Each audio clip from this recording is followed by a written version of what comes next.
I'm not exactly sure why I'm recording this right now. I don't really expect to find a large audience, and even if I do somehow get a cult audience, I don't think it's going to be large enough to warrant the amount of time and effort I'm going to put into this radio show or whatever you want to call it. But anyway, I want to talk about anime and philosophy because I'm impassioned by both of those things, and I don't see anybody talking about them, at least in context, together. So let's just get right down to the meat, shall we? Now, I thought I would start by attacking philosophy in the broad sense of anime, both to set the tone of these recordings and to set the tone of my idea of anime in its current state. Now, there are several philosophical ideas I could use to describe anime. We could discuss the current direction of anime, sort of the economical philosophy, about how it seems to me that all the mainstream characters are getting thinner and thinner and more episodes to characterize them. I'm looking at you, Bleach and Naruto, or really any anime with over 100 episodes. I could even sound like a bitter old man and say that I don't really like this path that anime is going right now. Broad characters never work when you spread them out too thin. Now, call me crazy, but Rurouni Kenshin worked for its length because of a very established character with a very interesting backstory.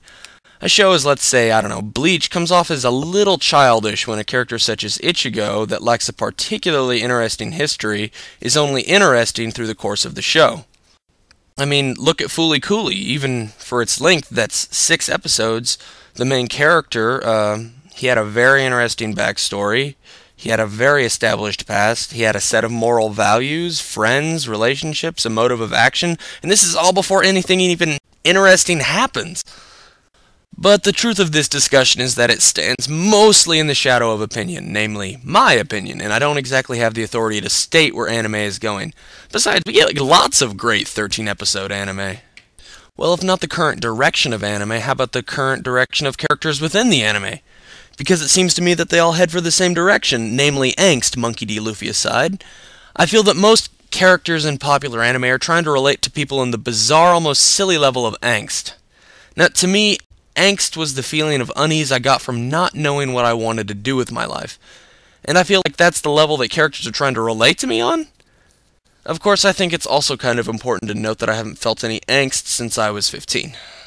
My example here is Naruto, though I'm not really a fan. I try and check in from time to time to see where the series is at.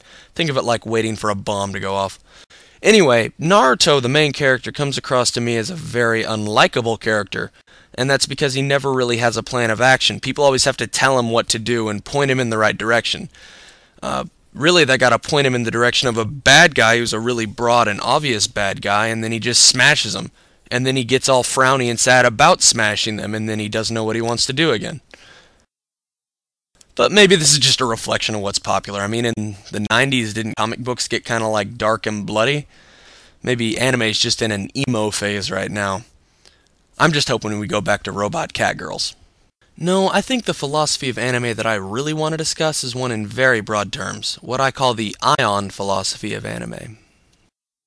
When you watch an anime that has the greatest effect upon you, in the recitation of some striking portion, such as the apparition of Spike leaping forth out of the church window, recognized by Vicious and casting a grenade at his feet, or the scene of Kenshin rushing at Shishio, or the sorrows of Air, Clannad, or even Excel Saga, are you in your right mind?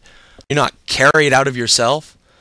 And does not your soul in an ecstasy seem to be among the persons or places of which you are watching, whether they are in Tokyo or Europa or wherever the scene of the anime is? Personally, when I watch anime and it moves me, my eyes are filled with tears. This issue now put aside, I now intend to move on to the philosophy of individual anime, starting next recording. Sorry about the length of this one if it's a little too short for your taste, but maybe these need to be bite-sized anyway.